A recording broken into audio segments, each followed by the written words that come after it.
Mature content. The following stream contains content that may not be suitable for all audiences, including mature themes, strong language, and potentially sensitive material. Viewer discretion is advised. What's up, everybody? That is over my face. Where should I move the chat? What up, fam? Thanks for being here. We are on day 3 of South Carolina versus Zachary Hughes. Shannon just yelled at me, screamed at me from the living room. Didn't think I was live in time.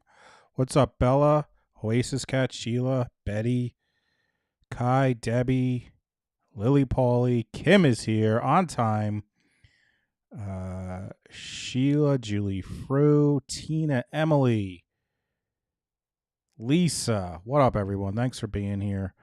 So before I start, some exciting news. If you didn't see me on the twitter.com, on Wednesday, Grandma Gotti is back in court, and I will be covering it live, folks, during the daytime. I took off 8:45 a.m. Wednesday. Donna Adelson's motion for bond and some other shit. I don't even know. Gonna get into it. I've been out of it. I'll be covering it live Wednesday, 9 a.m. What's up, Pammy? And I asked Katie Bogenschutz. She may come on. Family's got a little vid situation, so if she's feeling all right, she may be joining me as well. So we got that Wednesday. Also, I'm going to be sending out some polls or something to patrons and members on YouTube. I'm going to do a Testimony Tuesday where I have you guys, the membies, pick like notable witnesses from the past, from different trials, and then whoever you guys pick, we'll just watch testimony just from one person from a trial, not complete trials. That'll be like Tuesdays. I'm thinking we'll call it Testimony Tuesdays or Thursdays. I don't know. I think Tuesdays. Tuesday nights, I'll do that. So look out for those polls on Patreon and on here for the membies. So what's up, Holly? Good to see you. Good to see everyone. King Tato, I'll definitely put him as an option. Hey, Amy. What's up, Amy? Also, I wanted to talk about Babe started watching The Curious Case of Natalia Grace. And I just wanted to make a little comment on that. That Michael dude, the dad, is a total D-bag. And I'm thinking if I can stream it on Kick, I want to watch it because I cannot stand that douchebag. I mean, I know there's a bunch of bad characters, but that dude is something else. First of all, I don't know if he's on the I think he's on a different team, if you get what I'm saying. Not that there's anything wrong with that, but he is a little much. And secondly, I'm watching this part with Shannon, and he's like, and then she saw this electric fence, and it was like Christmas lights in her eyes or something. I'm like, who is this fucking guy? Is a loser. I don't like him. I just wanted it on the record. I think he's a fucking loser. I don't like him. I haven't. It's on Max or something. What's up, Sarah? CH. Hi, Mom. I don't know, babe. Are you on season 2? Oh, she's on season 3. I don't know. Emily, welcome to the Bows. Thank you so much, Emily. So I just wanted on the record. I think he's a douchebag, and I don't like him. The mom seems like a problem too. I don't know, but I really, really dislike that guy. What a douchel. What a douchebag. What a douche nozzle. What's up, Amy, Sarah, Capri Sun's in the chat, and I think I have the thing back on where they should show on the screen the emojis. I think I set that up, but I didn't. No, but I don't think they are showing them because people are using emoji. I think they have to be like the YouTube default emojis. You know what I mean? Like if you put up a YouTube, one of the what's up, Akasha, douche canoe. Yeah, I like that. Someone use one of the YouTube, like one of their emojis. Let's see if it comes on the screen. You know what I mean? Like how YouTube has their emojis. That's all right. If it doesn't work, it doesn't work. I might have to change the settings. Also, I'm going to set a goal because I got to get rid of some stuff before. No, not one of my custom emojis. I mean one of the ones that like YouTube. You know how YouTube has their own ones? Hi, Michelle. Welcome. I'm going to give something away today if we get to the goal. Because Baby's going to divorce me if I don't get rid of some of the shit in our house. Check this bad boy out. What this is a 4-in-1 car charger. 4-in-1, folks. 4-in-1. Not only is it... Oh, Pammy just did it. There it is. It did work. Thank you, Pammy. It worked. It worked. Bella, welcome to the Bows. Thank you so much, Bella. Welcome to the Bows. All right. So, this is a 4-in-1. It's one of those things you put in the cigarette lighters. I guess they're not cigarette lighters anymore, right? In the things. It has the USB-C. It has the Hey, Jennifer. Good to see you. Good to see you. I saw that, Meg. No worries. So it has the USB-C. It has the lightning port. They pull out. But not only that, look at this shit. Let me move this chat down. If you have like kids, or I guess if you want it yourself, it like projects a Starry Night ceiling on in your car. Like it projects onto the ceiling like a starry night, if you get what I'm saying. It has an intelligent display and USB Type C and a universal interface. I don't know. What the fuck? If we get 10, I'm going to set a goal. If we get 10 super chats of $2 or more, or if you send me a Cash App or whatever of $2 or more, I'll do a raffle for whoever does it. So let's $2 or more. Set a timer. Let's go 1 hour. 10 super chats. Car charger thingy. Start a goal. Boom. All right.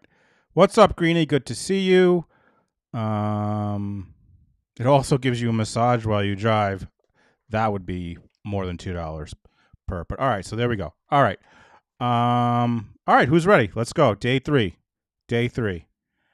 Let's get this here. I'll share my Venmo. Hold on. Babe is here. She's about to do some therapy in a little bit. So let me share my links and pin them to the chat. Let's pin these up. Pin. All right. Here we go. Day 3, South Carolina versus Zachary Hughes.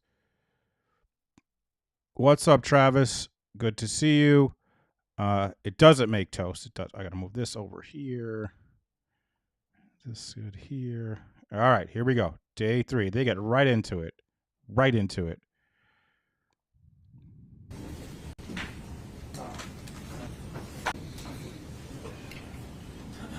Bella's ready. Babe wants me to give away a couple of things. I do have a tablet I can give away. That I'll do like maybe $5 for 10. I don't know. It's not an iPad. It's like a Android one. Look at this guy. What kind of water is that? Get this man a real water. Why does he have a tiny water? Get the judge a real water. Look, you guys can't see because of the chat. This man, they got the judge with the tiny water. Get this man a real water. This is outrageous. Judge can't get a real water around here. I don't know if I like this judge, but all right. Who's a wasted talent? Oh, Zachary. Let me fast forward this. Oh, he just got his fancy glasses off, and from the jury, he likes to show them that he has fancy glasses. Boom. All right. Calls Daniel Beville. Daniel Beville. Let's go. Daniel Beville. Hi, Bonnie. He needs a Stanley. I do. I got from the TikTok shop for free. Kisskind. The straw is in the cap. It's in the cap, folks. It's in the cap. All right. Daniel Beville. Mr. Beville, what's your rank? Oh, wow. Investigator. Yes, sir. Let me pause this real quick. I'm going to rewind this because I was just talking over the man. Michelle with a $20 Venmo. Michelle's on the list. Thank you so much, Michelle J, for the Venmo. Thank you so much. Please state your name for the record. Daniel Beville. Mr. Beville, what's your rank? Investigator. Investigator? Yes, sir. Investigator Beville, where are you employed?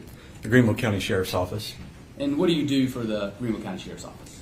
I'm an investigator, and basically my role is I assist other investigators in interviewing anybody with their cases. That could be witnesses, suspects, just to help further their cases. Have you had any other prior duties with the Greenville County Sheriff's Department? Yes, sir. What are those? Everything from patrol to crimes against children investigations. So Pammy's on the list. Did you ever have the Thank occasion you, to meet Pammy. with Christina Parcell and Brad Post? I did. Do you remember about when that occurred? Originally, I believe it was 2018. Okay. What about in 2021? I did. Okay. And where did y'all meet? In my office. Okay. And how did that meeting occur? I was contacted by Christina Parcell, and she had informed me that she had been receiving some letters in the mail, and she wanted to report them to law enforcement. And did you schedule a meeting with them? I did. And where was that meeting located? In my office. And who all attended that meeting? It was myself, Christina Parcell, Brad Post, and investigator from the Postal Service. And what was his name? Mike Nichols, I believe. And so when y'all had that meeting. Oh, real quick, I forgot what I forgot to tell you guys. I wanted to say it in the beginning. Look what I put up. I haven't put, that thing has been on the ground forever because it fell when I tried using like the strong tape things, you know, those elastic tape things that you have like Velcro. I put it up like a real fucking man's man. That thing is up there. So ladies, if you need like a carpenter or some sort of handyman, don't ask me because that's probably going to fall down. I used the wrong screws because I lost the ones. I don't even think it's level, but it's up now. The JBN is up now. Debbie, $5 from Debbie. Debbie's in the list. I got to start writing this shit down. Debbie, thank you so much for the Venmo. All right, back to the trial. What was the purpose of that meeting? It was basically just to receive the complaint, just find out whatever information they had. They had previously informed me that they had already gotten envelopes at their house as well as neighboring houses, and they wanted to hand them over to us for investigations. And so, did they bring you a number of envelopes? They did. And did you look at the inside of those envelopes? I did. All right. And what was the purpose of looking at all these envelopes and looking at the inside? I looked at the ones that were open, and they mainly wanted to show me what was inside, investigate the contents of them. And so specifically, what was their complaint? Due to the content of the envelopes, they believed it was a harassment situation, and they wanted to report that. And so, did you, in fact, review those contents of that of all those photos that they brought to you? I did. And did you continue? Did you investigate as to who might have sent these photos? I did. I'm going to show you what's been marked as States Exhibit 1. Bonnie, adding Bonnie to the list. Thank you, Bonnie. What's up, Amanda? And ask you to identify that. Yes, sir. Okay, what is that? It's one of the envelopes I received from Brad Post and Christina Parcell. Your State moves Exhibit 1 into evidence. No objection. No objection. Exhibit 1.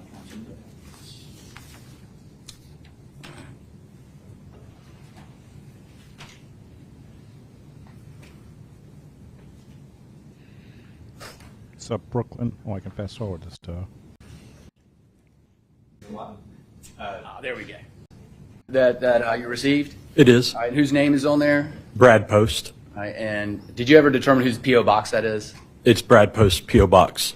All right, and up here, is there a date? Can you read the date? Wednesday, June 30th, 2021. And what does it say above that? Greenville, I believe it's P&DC 296. Now, did you look inside the contents of this envelope? If it was opened, I did. Yes, sir. All right, I'm going to show you what States is marked as 1C. Ask you if you recognize that. I do. Okay. And what is that? It's one of the pages that was in the envelope. Your Honor, State moves 1C into evidence. What's up, Missy? Welcome. No objection. All right, no objection. 1C. Sarah is on the list. Thank you so Let's much, take a look Sarah. at State's Exhibit 1C.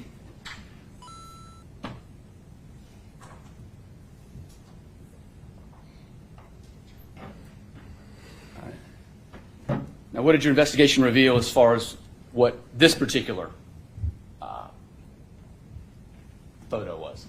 It appears to be a screenshot of an escort site. And can you describe what's on there? Whose name is on? Kim with $20. Love that you are back. Missed you. Missed you too, Kim. Thank you so much. Adding you to the list. $20. Thank you so much, Kim. On there, websites. It appears to be an advertisement for the name Caroline Warren. That right there? Correct. And the part that's kind of squared right here is a URL for belladonna.digiorno.escort-site.com. All right. And then what about the words above that?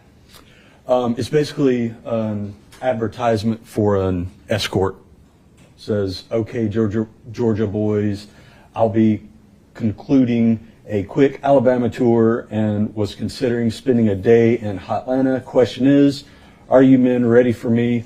I have very limited availability at an upscale in-call location, so get in touch with me soon so we don't miss out on each other." And so your experience as an investigator, what is that asking to do? It's an advertisement for an escort, or just more specifically, prostitution advertisement. And more specifically, I'm going to refer you to this area right here. I'm going to move this up a little bit. You can see Who did this? This was Christina kind of an Parcell. arrow Yes, sir. pointing down like that. There. Did you take particular notice of that? I did. And so just what is that? It appears to be drawing my attention to the website URL and then an arrow pointing down to something else. Down towards the page? Correct. Could it be considered like that particular URL move down? Correct. What up, Dr. RT? Now I'm going to show you Wait, is it State's not? Who is it? Exhibits 1A and 1B for identification purposes only. All right, clearly I'd be the worst juror ever because I'm not even paying attention. Who was the prostitution thing for? Who was whose post was it? I'm going to show you first 1A, but you'll tell the jury what's on there and specifically about that URL. It's a black and white image of Christina Parcell nude. And there is the same website URL, that Bella Donna Giorno website, down at the bottom. And I will show you State's Exhibit 1B.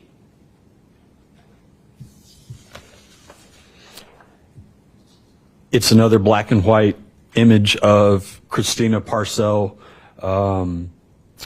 partially nude, with that same website down at the bottom.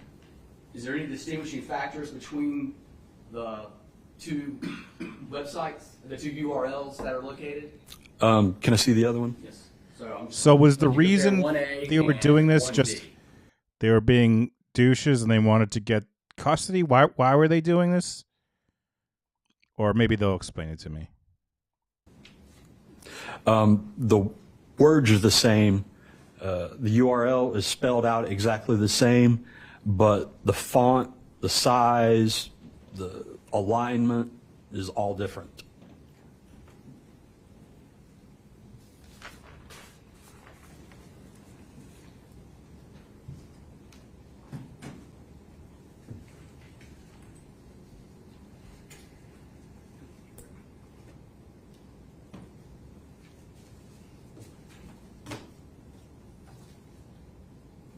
I'm gonna bunk with you, buddy. We're gonna be Missy, a member for 16 months. Thank you so much, Missy. Hit the like for her. Do you remember approximately how many photos or envelopes that were handed to you by Christina Parcell and Brad Post? It was less than 10, I believe. 6 or 7? Yes, sir. Okay. All right, I'm going to show you what's been marked as states. Lisa's like, you're talking during the movie, Jay. Stop it. You're talking and you're being annoying during the movie. Exhibit 2.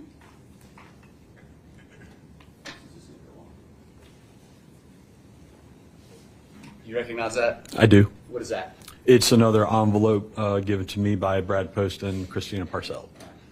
State moves Exhibit 2 into evidence.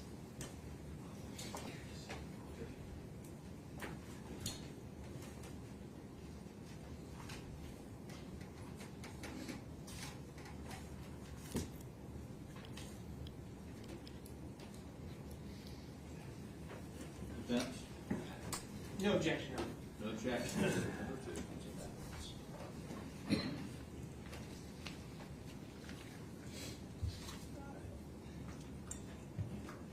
So I'm showing you States Exhibit 2.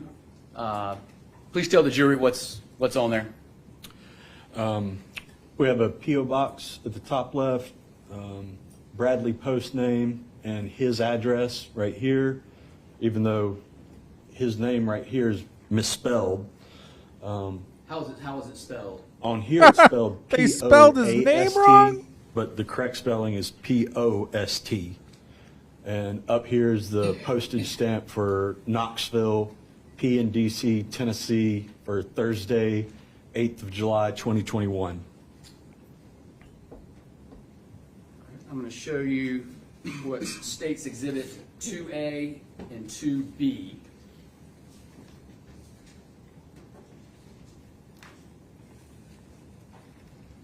And I'll show you 2A. Do you recognize that? I do. What is that? It is the advertisement that I previously read for the escort site. So previous to the one you just testified to? Correct. In a different envelope. Yes. And States Exhibit 2B. I recognize it, yes, sir. What is that? It is a checklist with 3 different addresses on it, and they're crossed out and check marks beside them. Your Honor, State moves Exhibits 2A and 2B into evidence. Site that I previously read is the advertisement for the escort site that I previously read off. And who is this advertisement website for? It is for Caroline Warren. And what is that URL at the bottom?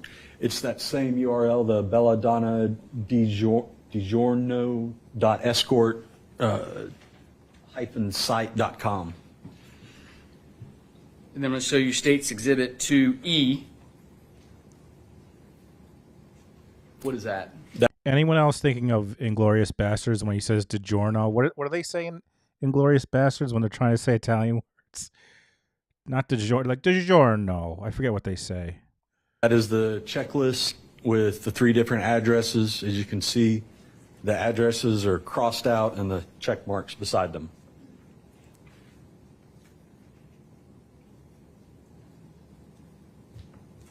All right. Now I'm going to show you States Exhibits 2B, 2C, and 2D.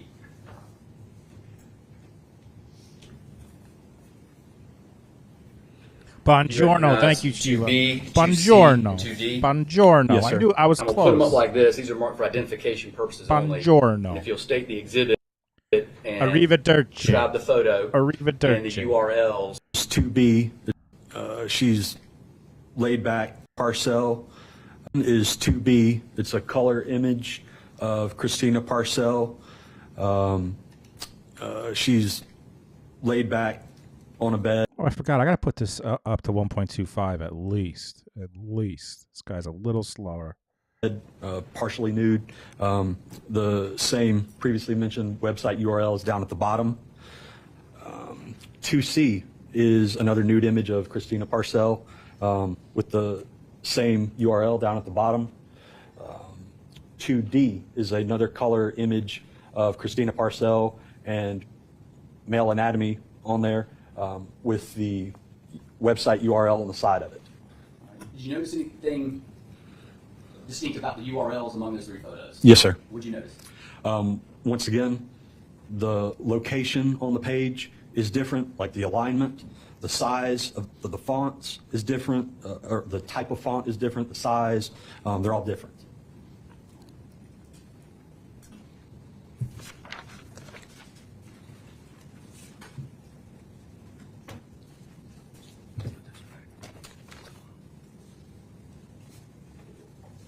Moving along, I'm going to show you State's Exhibit 158.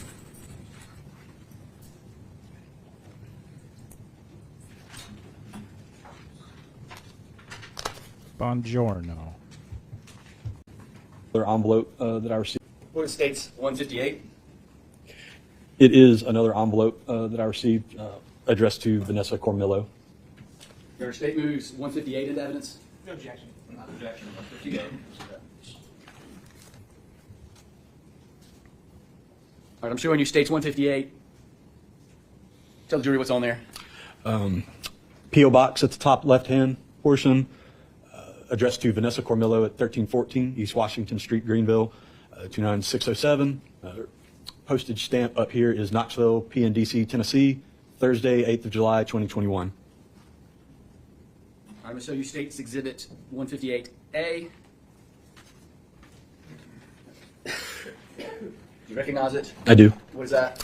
It's the same escort advertisement from earlier. State moves 158A into evidence. No objection. Not objection. 158A.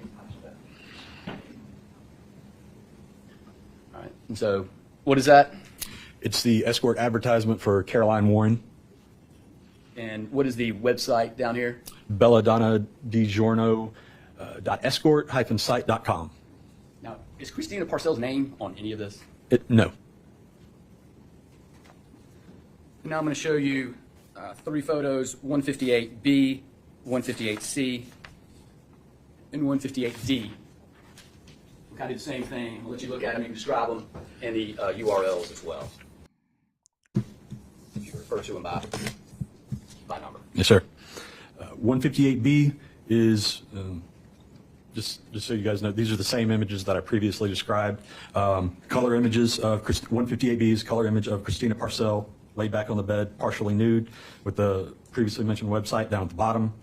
158C is another color image of Christina Parcell nude with the URL down at the bottom. 158D is a color image of Christina Parcell and the male anatomy on it. Anything about the URLs? Once again, different. Different size, different font, different alignments.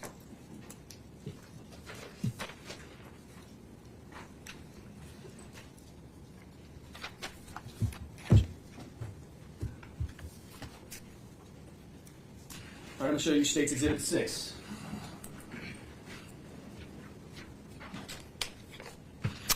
It's another envelope addressed to 22 Rivoli Lane. Is this one of the envelopes that was given to you? Yes, sir. Your State moves Exhibit 6 into evidence.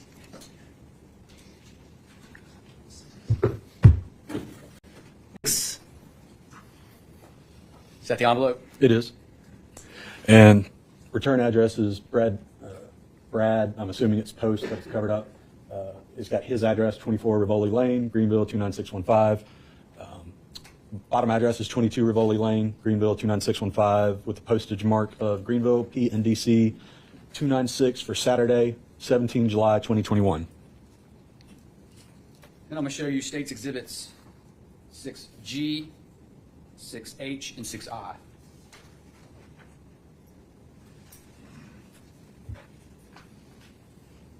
Do you recognize State's Exhibit 6I? I do. What is that?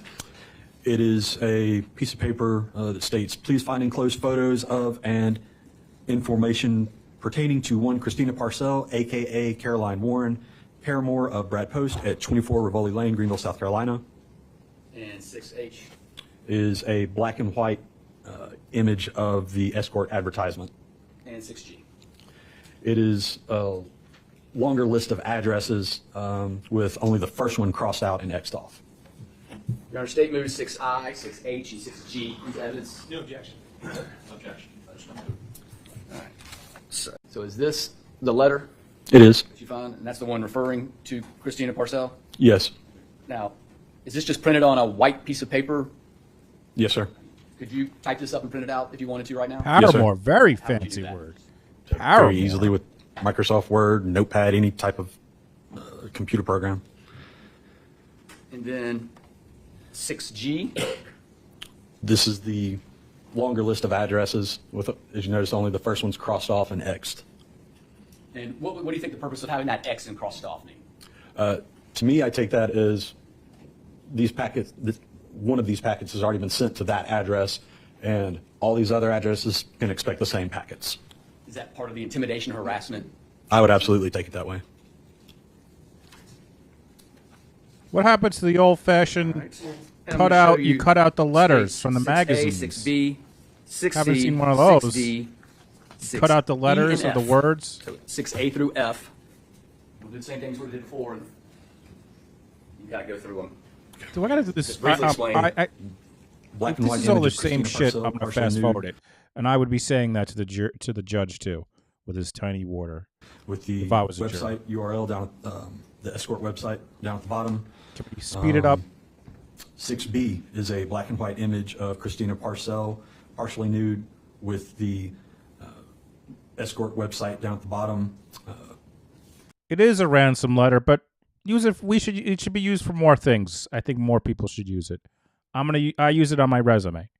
And that's the Belladonna. Belladonna DiGiorno.escort-site.com. Just for future reference, when I refer to the website URL, it's all typed out the exact same. Just I know they gotta get this in evidence, but if it's the same shit, who cares? different sizes, different fonts, different alignments.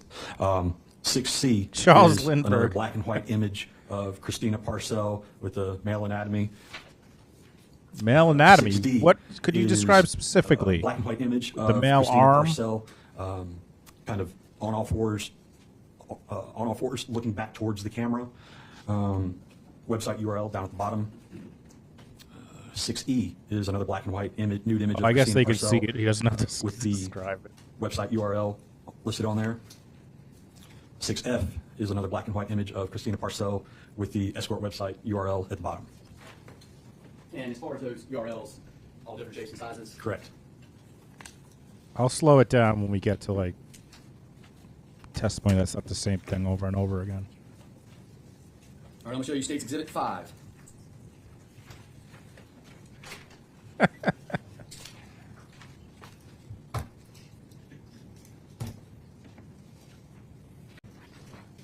that the envelope? It is. And who's it mailed to? It is mailed to Mr. Post at 24 Rivoli Lane, Greenville 29615.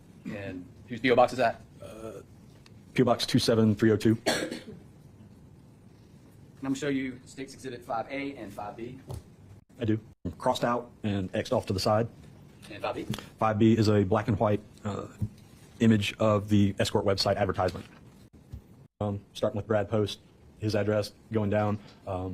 These appear to be neighbors of Brad Post. Like I said, the first three are crossed out, and down towards the bottom you have Outman Cigars and Martini Bar, and that one's crossed out. And again, what would be the purpose of including that in these? To show that I would take Kathy just paid $4.20. I've missed your trial commentary. Thank you, Kathy. Kathy gets added onto the list. this to show that these envelopes have How been many more mailed do we to need? the addresses that have been crossed out, and they're about to be sent off to the addresses that are not crossed out. And show you State's Exhibit 5B. Again, black and white image of the escort website advertisement for Caroline Warren. Three more. You know, it's hard to Three see. more.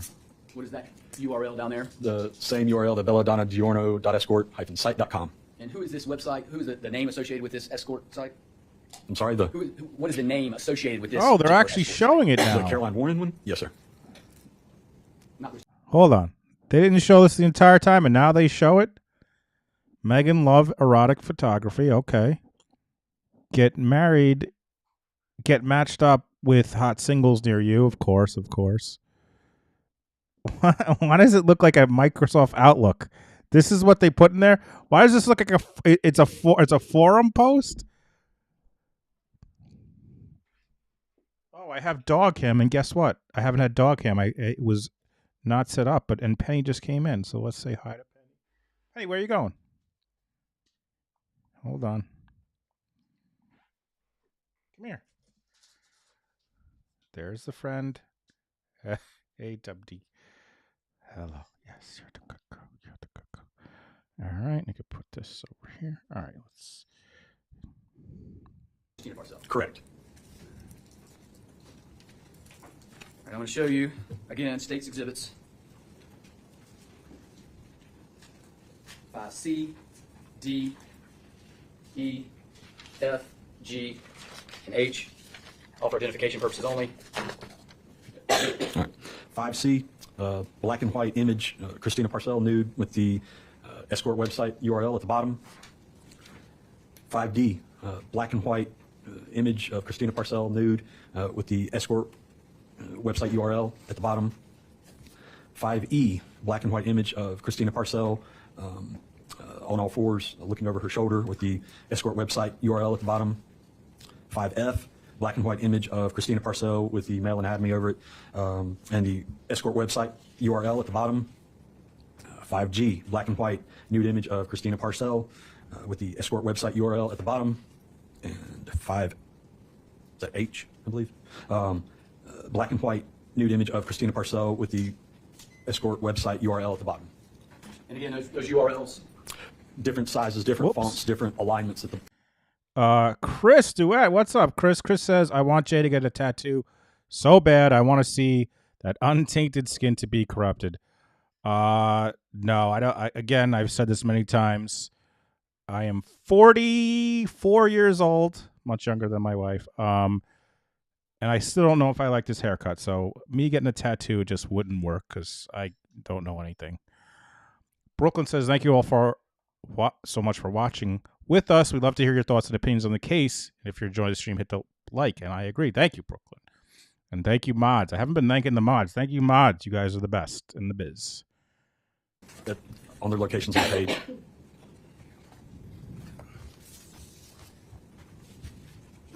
Get closer. I'm going to show you State's Exhibit 4.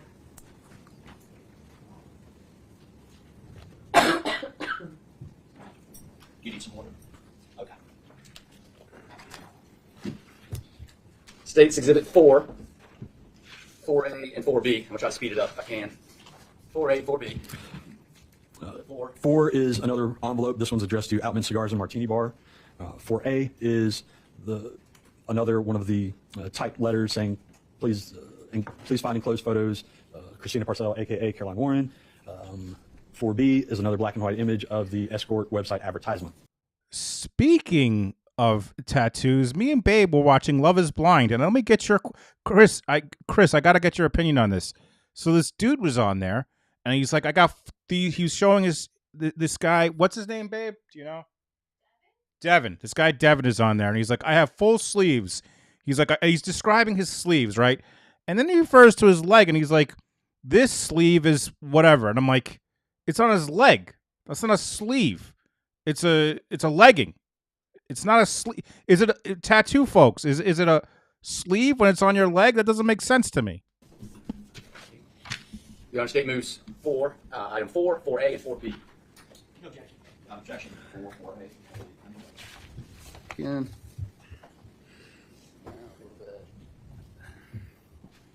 Is that the envelope? Item 4 that I'm showing you? Yes, sir. All right, and the address? Address is for Outman Cigars and Martini Bar with the address of 26 Orchard Park Drive, Greenville 29615. Return address, Brad Post, 24 Rivoli Lane, Greenville 29615. And the postmark is kind of blurred, but I believe it's a Greenville postmark. Notice anything about the stamps? Sorry about that. 2 sets of stamps? Correct. Lynn agrees with me. All right, I'm going to show you State's Exhibit 4A. That's the type letter. I identified the please find enclosed photos of and information pertaining to one Christina Parcell, a.k.a. Caroline Warren, paramour of Brad Post at 24 Rivoli Lane, Greenville, South Carolina. So the only thing identifying Christina Parcell was this typed up letter here. Correct. And then State's Exhibit 4B. Black and white image of the escort website. Wow. Chris, bring in the knowledge. A sock or boot, if it's just under the knee, sleeve, it's the whole leg. I don't like it. What do you, shorts if it's above the knee? It's not a sleeve. You don't put sleeves on your legs. It's a legging. I'm gonna talk to the Tattoo Society of America. We got to change that. Advertisement for Caroline Warren and the website URL, or the Belladonna Giorno website down at the bottom. All right. And then I'm going to show you for identification purposes for C, D, E, F, G, and H. How about a stocking? Right. Same thing you did before. We'll call it a 4C, stocking. Black and white image of Christina Parcell nude with the escort website URL at the bottom. 4D, black and white image of Christina Parcell, partially nude, escort website URL at the bottom. 4E, black and white image of Christina Parcell on all fours looking back at the camera, escort website URL at the bottom. 4F, black and white image of Christina Parcell. By the way, does this dude have anything to do with these letters? Does Zachary have anything to do? A tight. I like it, Beverly. A tight. 4G, black and white image of Christina Parcell, nude, escort website URL at the bottom. 4H, black and white image of Christina Parcell, partially nude. I haven't heard any of this related to Zachary. I've heard like nothing related to Zachary. Except for the bike thing. That was a big deal. Down to State's Exhibit. And his car. So he sent all these? Did they check all his texts and see how many times he said Paramore? And they're like, it must be this guy. Paramore. Another envelope with the address sent to 25 Rivoli Lane. State's Exhibit 3A. Is another one of the type letters identifying Christina Parcell as Caroline Warren. And 3B. Another black and white image of the escort website advertisement, Caroline Warren, with the website URL at the bottom. Did he admit to it? I'm a juror. I shouldn't be. All right, so he sent them out. I guess we'll find that out if they didn't already. Is that the envelope? It is. And the address? Sent to, or addressed to 25 Rivoli Lane, Greenville 29615. Return address for Brad Post, 24 Rivoli Lane, Greenville 29615. Postage stamp for Greenville, PNDC. I believe that's the date of Saturday, 17 July, 2021. And you notice this one doesn't have a name associated with it. Correct. Just an address. Correct.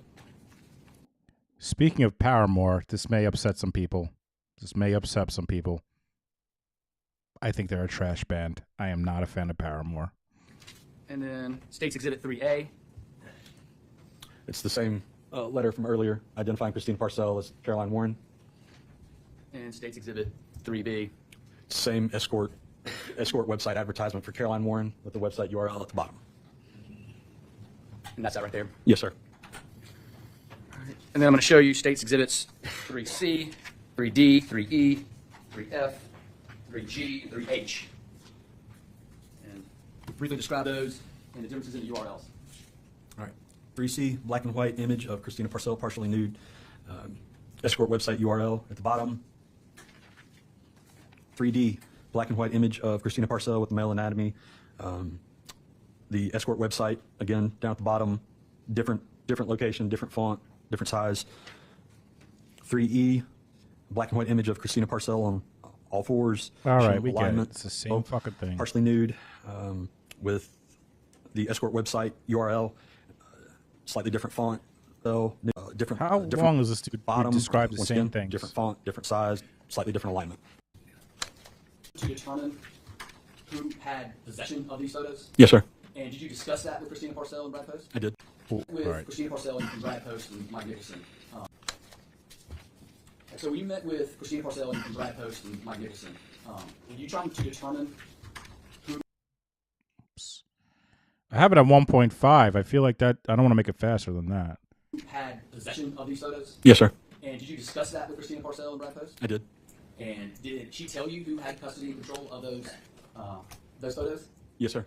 And after she told you who had possession and custody and control of all those photos you just described, who did you immediately start investigating? John Mello. Now, in regards to those URLs on those photos, if you had possession of those photos on a phone or a computer, could you insert that URL into the bottom? Yes, sir. And how would somebody do that? It's very simple to do. You can load a picture into something like Microsoft Word and literally just type it in at the bottom. And I'm assuming Microsoft Word allows you to put the location of that URL wherever you want. Yes, sir. Does it allow you to change the font on those? Yes, sir.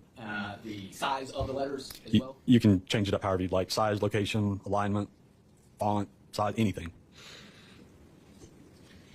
Why are we giving a Microsoft Word tutorial? Who cares?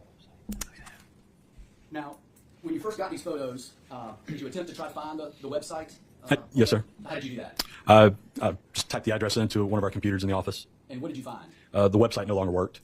So you put belladongiorno.com, that's what's like, and put it into your computer? Yes, sir. What happened? It just redirected me to another escort website. Were any No shit, it didn't work. It was from like MySpace. of those photos on that escort site? No, sir. Was any pictures of Christina Parcell, any of those websites that you found? No, sir. So does Belladonna Giorno exist?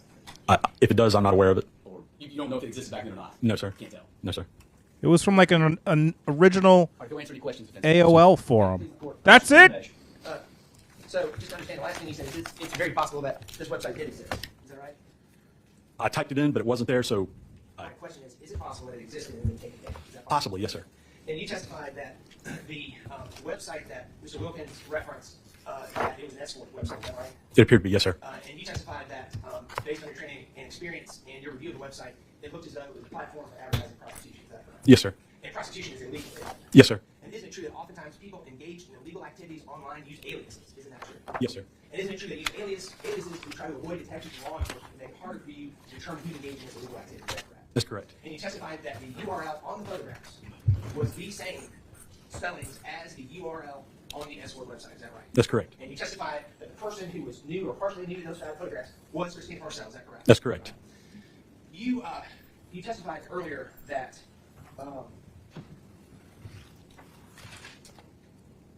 that you had been in multiple different divisions within the sheriff's office. Is that right? Yes, sir. You testified that you were in patrol. Yes, sir. When did you serve in the patrol unit? From 2012 to 2017. And then you mentioned ICAC. Is that right? After that, I went to Crimes Against Children for 2 years, then ICAC for another 4 years. What is ICAC? It's Internet Crimes Against Children. Right. So you started. When were you in the Crimes Against Children's unit? From 2017 to 2019. And then when were you in the ICAC unit? From 2019 to 2023, I believe. Okay. And you testified that. This is live, SpongeBobisha. We are just doing a replay. Christina Parcell, let me be clear about that. No, you didn't. Did Christina Parcell contact you directly? Well, I'm live. This isn't live. She received these envelopes? Yes, sir. So she didn't call 911. She didn't call the emergency line with the sheriff's office. She called you directly. Is that true? Correct. And you testified that she called you directly because you had met her and Brad Post earlier in 2018. Is that correct? Yes, sir. Did you meet them in your official capacity as a police officer or in your private capacity just as a citizen? No, in my official capacity as a law enforcement officer. Okay.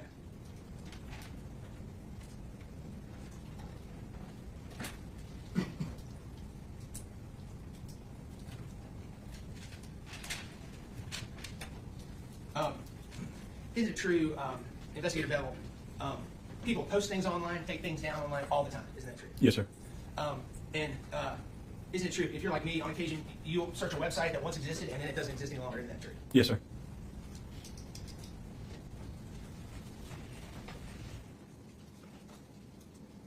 Your Honor, I've got nothing else. Okay. You need to redirect. The redirect, Your Honor. And Your Honor, we just asked to remain under subpoena and subject to recall. Thank you, sir. All right, peace out, dude. Thanks for 6,000 pictures of the same thing.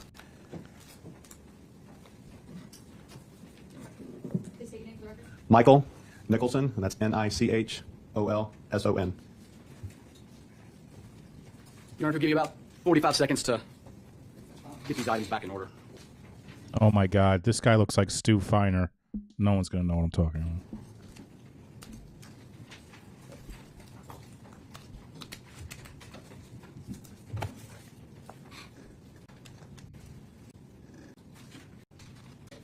Mr. Nicholson, with whom are you employed?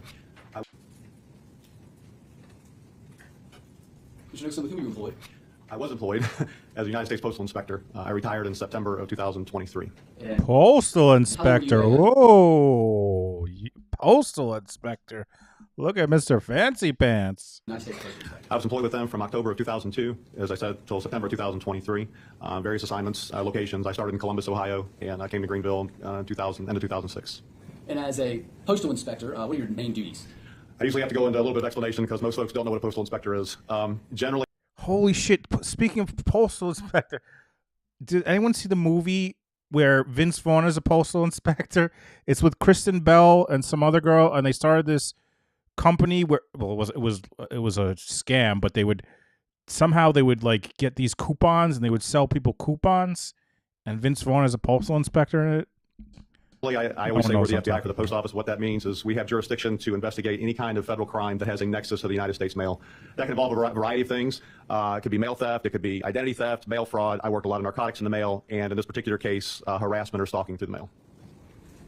Did you have the occasion to meet along with Detective Beville, with Christina Parcell and Brad Post? I did. And what was the purpose of that meeting? Investigator Beville had contacted me because he had been working this investigation for a period of time, and he advised me that some items had been sent through the mail, and asked if I would come and sit in on the interview, be present at the interview, and then make a determination if there might be a possibility for federal charges related to what was being sent through the mail. And did y'all both receive some envelopes given to you by Christina Parcell and Brad Post? We did. And did you have the opportunity to review those envelopes as well? I did. And what was your purpose of reviewing these envelopes? What was your role? Again, just for me, it was to assist the sheriff's office and as a preliminary investigation to see if there might be occasion to bring federal charges at some point in the future. Now, on these envelopes, it has a bunch of squiggly lines and some dates and a location. Mm-hmm. Is that postal inspector information that the post office puts on packages? It is, and it's not necessarily just specific to postal inspectors. That's just what happens to mail pieces when it goes through processing centers. And with that information, can you determine where, or at least down to a city, where the mailings occurred? Yes, and those particular envelopes that I was able to review with Investigator Beville and Christina Parcell and Brad Post, as I recall, there were a total of 6 envelopes that he brought that day, and 5 of them bore postmarks of Greenville. So what that means from our perspective is it went through the Greenville, South Carolina Processing Center. So, and I think Investigator Beville actually made reference to 296 or 293. So in the entire upstate of South Carolina is divided into 293 and 296 zip codes. So anything in the upstate of South Carolina is going to come through the Greenville Processing Center. So seeing that postmark on there tells me that mail piece was dropped in the mail somewhere in the 293 or 296 zip codes. All right. If I show these to you, would you be able to tell this jury about where they were mailed? All right. I'm going to show you State's Exhibit 1. The Greenville obviously indicates the city. PNDC stands for Processing and Distribution Center, and then 296 is where this processing center is actually geographically located. And so, where's the location and date when this particular mail? It says Greenville, Wednesday, June 30th, 2021. So what that tells me is it hit the processing center, hit a particular cancellation machine on that date. On June 30th? June 30th, 2021. All right. And so that Greenville 296, what area is that? That would be part of the upstate of South Carolina. Upstate of South Carolina. Yes. So it's mailed somewhere in the upstate. Somewhere in the upstate of South Carolina, correct. Would that be Greenville County, or could it be another? It could be it could be anywhere in the upstate. Oconee County, Anderson County, Pickens County, anywhere. I'm going to show you State's Exhibit 2. What about this one? This one says Knoxville. Again, it's PNDC, stands for Processing and Distribution Center in Tennessee. I'm not as familiar with that, but 379 would be the 3-digit geographic identifier for that processing center. Okay? And that would tell me that any mail piece in that starts in 379 zip code is going to go through that particular processing center. And on what date? The date on that says Thursday, July the 8th, 2021. So is that when it would have hit the distribution center? Yes, that's the day when it came through the distribution center. So that would be in around the Knoxville area. That's correct. I'm going to show you State's Exhibit 158. Do we care about this, where they came from? This is... Again, it says the Knoxville Processing and Distribution Center. And again, 379 would be the leading 3 digits of the zip code, Thursday, July the 8th, 2021. State's Exhibit 6. This one indicates Greenville Processing and Distribution Center, Saturday, July 17th, 2021. Just out of curiosity, where are all the squiggly lines around those? Is that just the stamp? That's the cancelable stamp, so it can't be reused. Good old government. Yes, sir. Chlorophyll? Exhibit 5. More like borophyll. All right, I'm going to fast forward It this. says Pammy, we need Saturday, 3 July more. 17, 2021. 3 more. If you came in late, State's Exhibit. I will be raffling off this thing, 4-in-1 charger, which also will put a constellation stars on your ceiling in your car. 4-in-1 USB-C lightning port car charger, goes in the cigarette lighter thing. And we 10 people have $2 or more. We've had 7 so far, so 3 more, and I will be spinning the wheel. 4. Again, it's blurry, but you can read it. It says Greenville, PNDC 296, Saturday, July 17, 2021. The only good witness is Zach. Oh, my Lanta. Again, Greenville, PNDC 296, Saturday, July 17, 2021. Go answer the questions, Vince, Councilman. Mr. Nicholson, you and I have known each other for probably 15 or 16 years now. Yes, sir, we have. How did we meet? When you were an assistant United States attorney, Over that period of time, we worked many cases together. Didn't we did. we? Thank you for your service, and Mr. Nicholson, you're as good as they come. Thank you so much, sir. I've got nothing further.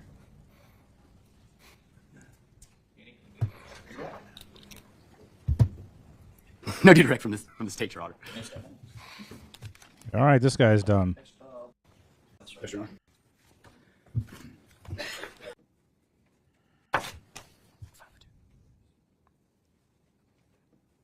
Wasn't this guy already on?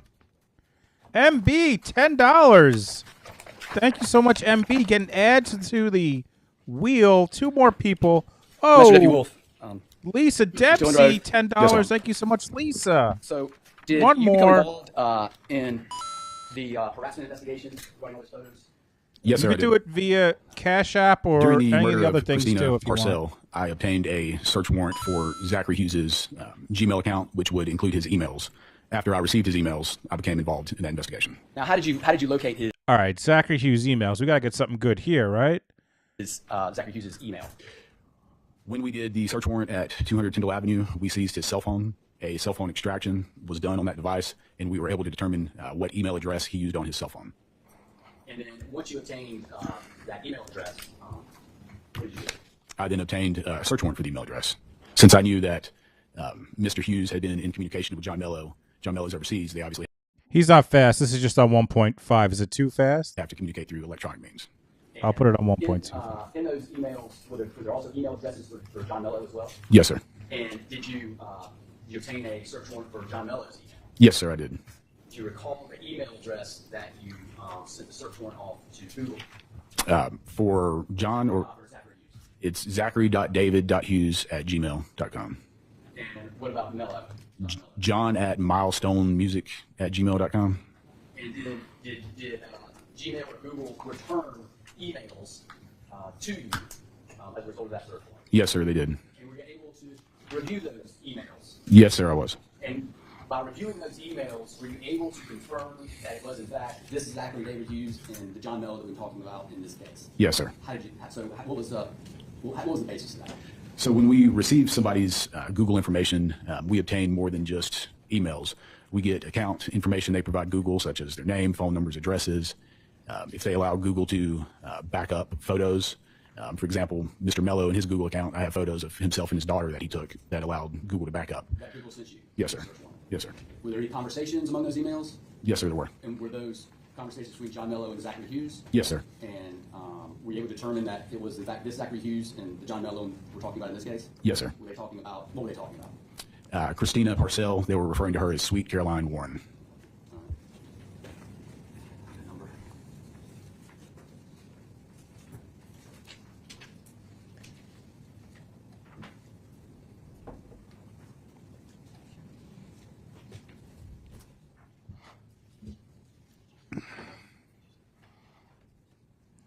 I have not heard Zachary play the piano. I heard he was a good pianist.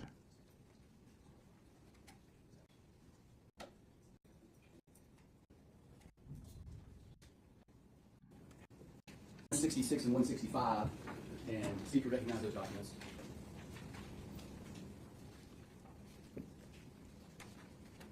Yes, sir, I do. What is State's Exhibit 166? This is a certification of authenticity from Google, verifying the records I obtained were from the Google account zachary.david.hughes@gmail.com. And you got that email off of Zachary Hughes' phone when you reviewed it? Yes, sir. And what about State's Exhibit 165? This is the same document, except this was received when I received John Mello's Google information at john@milestonesound@gmail.com. And how did you locate that Gmail? That was through communications that Mr. Hughes was having. They were sharing emails. Can we get to the emails? States 166 and 165 in evidence. No objection. No objection. 166.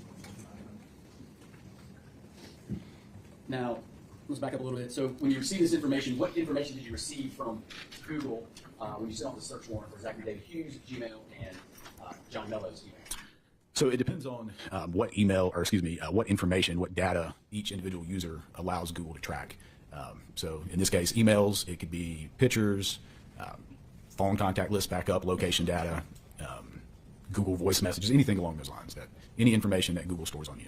And then when you get emails, is it just a big stack of emails, or do you have to put them in a computer? How is it given to you, and how are you able to just read emails? So they give it to you in a file that they call inbox, and then you have to put it into another program called Thunderbird to be able to view the emails. And did you do that in this case? Yes, sir, I did. And as a result of putting it into Thunderbird, were you able to review the emails between Zachary Hughes and John Mello? Yes, sir. Let's see the emails already. Chlorophyll? More like borophyll. Serenity now!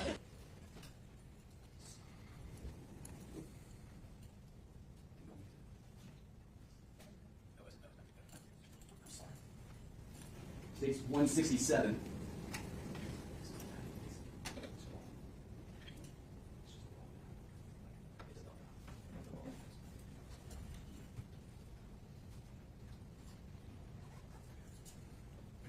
States Exhibit 167. Ask you if you identify that.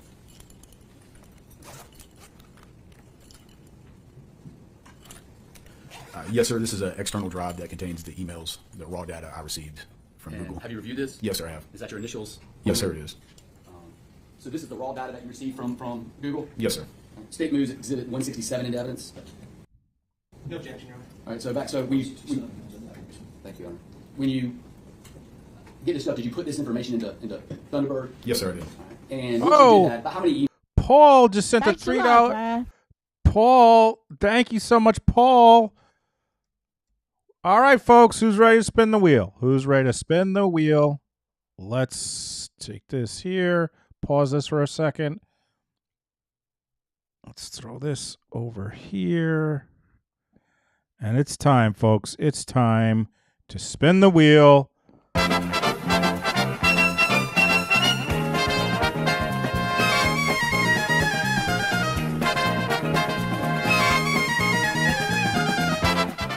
All right. Thank you all so much. And let me move this fucking thing. All right. Here we go. It is time.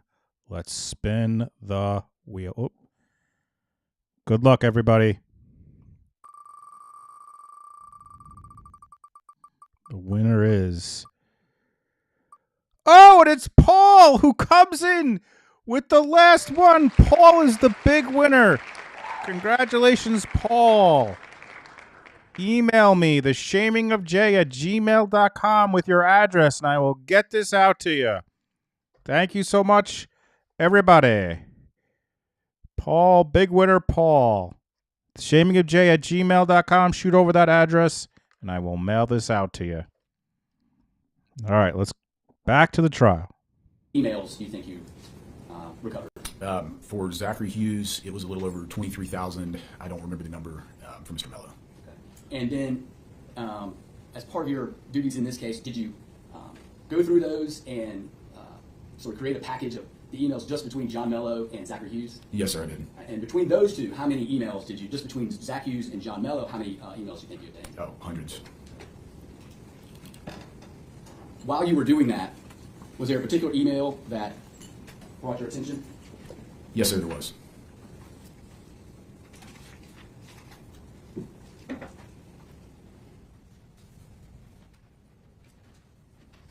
All right, can we get to the emails? Can we get to it? Mr. Hughes on May 16th of 21. Your Honor, state moves Exhibit 168 in evidence. No objection. Objection.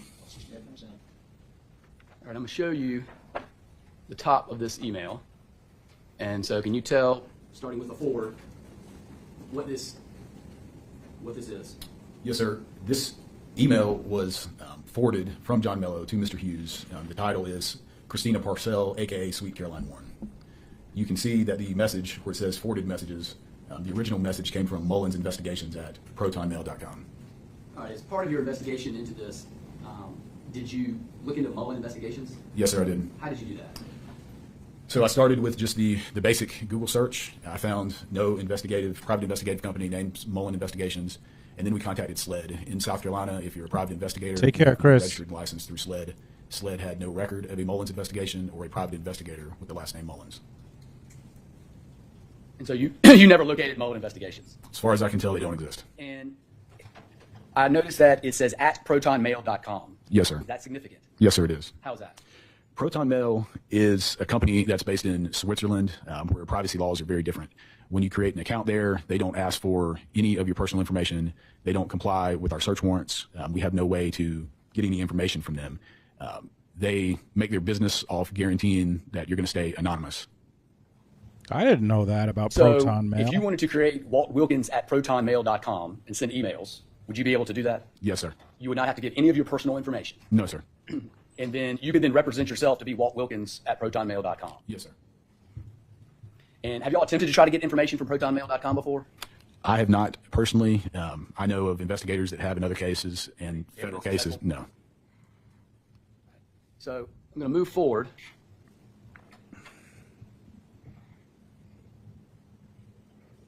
So what was this? Was this attached to the email? Yes, sir, it was. Okay. And what is this? This is the same advertisement that Investigator Beville covered that was in the packages, the 6 packages that were mailed out, the escort or prostitution advertisement.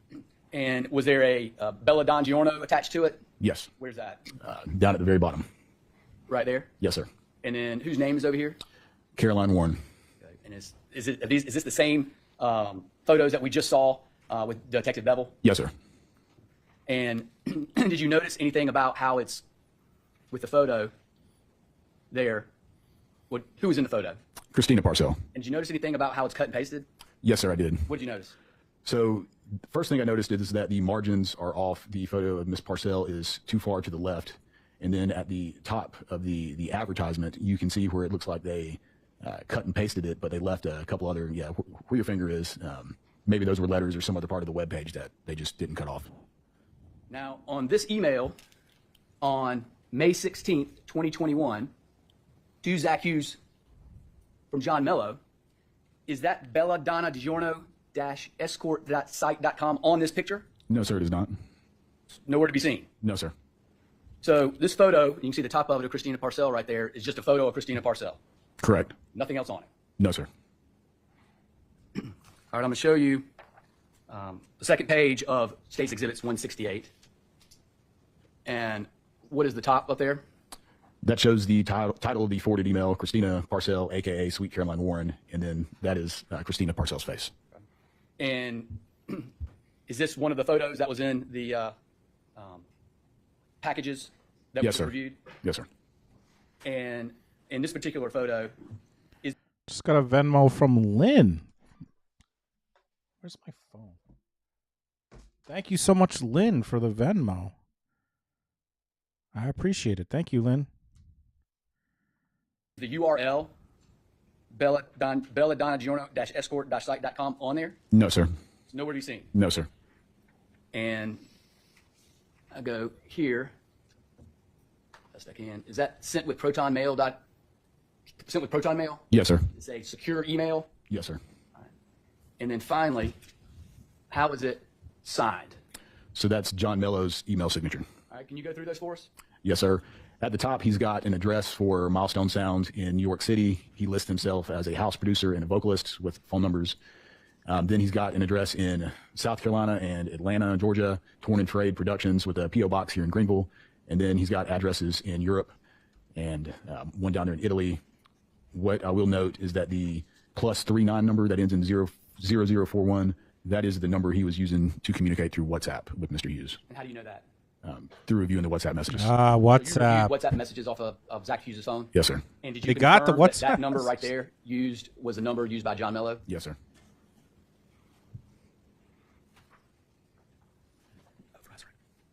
These idiots used WhatsApp and they still got their messages?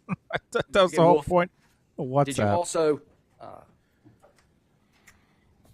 let me do this real quick just to make sure the record's clean. I'm going to show you Exhibit 6A marked for identification purposes only, and just get you to confirm that that is one of the photos that was on that email. Yes, sir, it is. So 6A was one of the photos on that email. Yes, sir. And in this email, is there a http://belladongiano.escort.com? Yes, sir. And then what about 6D? That is the first photo in the email. All right. And does that have a website, belladongiano.escort.com? Yes, sir. And did you notice the font difference between these two? Yes, sir.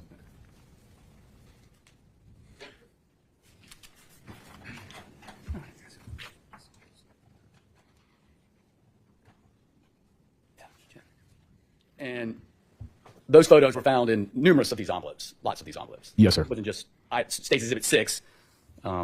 They were all through the all the envelopes that were received. That's correct. All right. Now, did you have the occasion to get Verizon tolls for Zach Hughes' phone? Yes, sir. Why did you do that? I knew that some of these packages had been mailed out from Greenville and others had been mailed out from Tennessee. So I wanted to know where he was on the dates the packages were mailed.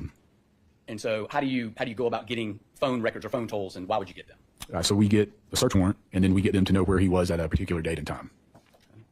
And who do you send the search warrant off to? It's going to be the service provider for that particular individual. And did you know the service provider for the phone for Zach Hughes? I believe it was Verizon. And how did you learn that? Once we have a person's phone number, we can just research that phone number. We were able to get his phone number through the phone extraction after it was seized at 200 Tyndall. And did you send a search warrant off to Verizon for, I guess you call them phone tolls, phone records? Phone tolls, yes, sir. Tolls. What is a phone toll? Phone tolls cover anything from you called this person at this particular time, you received this phone call, you get text messages, your phone transmits data through whatever network. And anytime you're connecting to that tower, they know an approximate location where you're at. Not exactly where you stand, but you are connected to a tower, usually the closest tower that has the best signal. I'm going to show you State's Exhibit.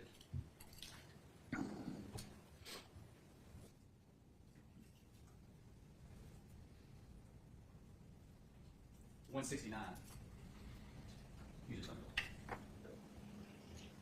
Ask you if you recognize it. Yes, sir. That's the thumb drive that has Mr. Hughes' cell phone tolls on it. Your Honor, State moves 169 and does. No objection. No objection. 169. Anything else?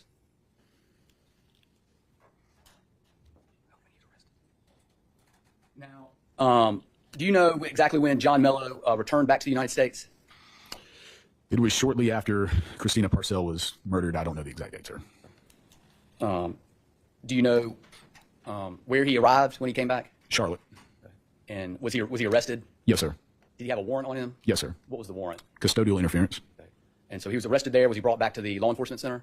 No, he was kept in custody in Charlotte and then released. Are you aware if, do you know if John Mello had a cell phone on him when he arrived back from Italy? We were told by the authorities in North Carolina that he was not found in possession of a cell phone. And about October 22nd, sound about right? Sounds about right, sir. I mean, this sounds weird, but how the hell do you fly without having your cell phone on you? From another country. No cell phone on him? How is that even possible? Please answer any questions Mr. Moore may have. Yes, sir. Investigator Wolf, you just testified about the custodial interference warrant that John Mello had. Yes, sir. And isn't it true he was exonerated of that charge? Yes, sir, it is. You've asked a lot of questions about the websites in the mail under examination. Isn't it true that when that website was actually up, you didn't see that website? Is that right? That's correct.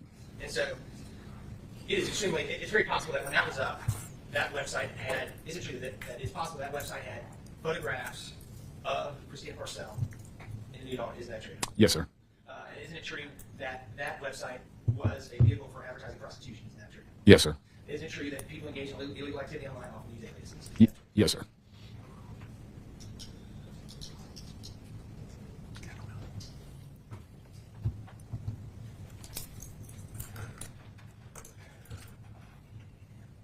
Nothing else, Your Honor. Quick question, Your Honor. You can't say one way or the other whether that website was actually active or not. No, sir, I can't. It was August of 2023 when I became involved in that case. Thank you. Yes, sir. Nothing further, Your Honor. I think now is a wonderful time to take a break.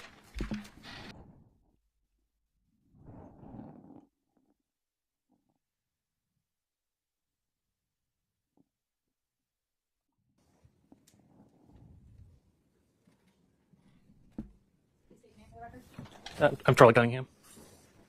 Investigator Cunningham, please tell the jury a little bit about where you work and what your role is with them. Sure.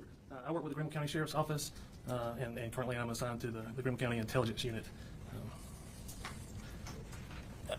I work for the Greenville County Sheriff's Office, and I currently work within the Intelligence Unit. And I've been with the Sheriff's Office since early 2008. What do you do specifically with the Intelligence Unit? Specifically,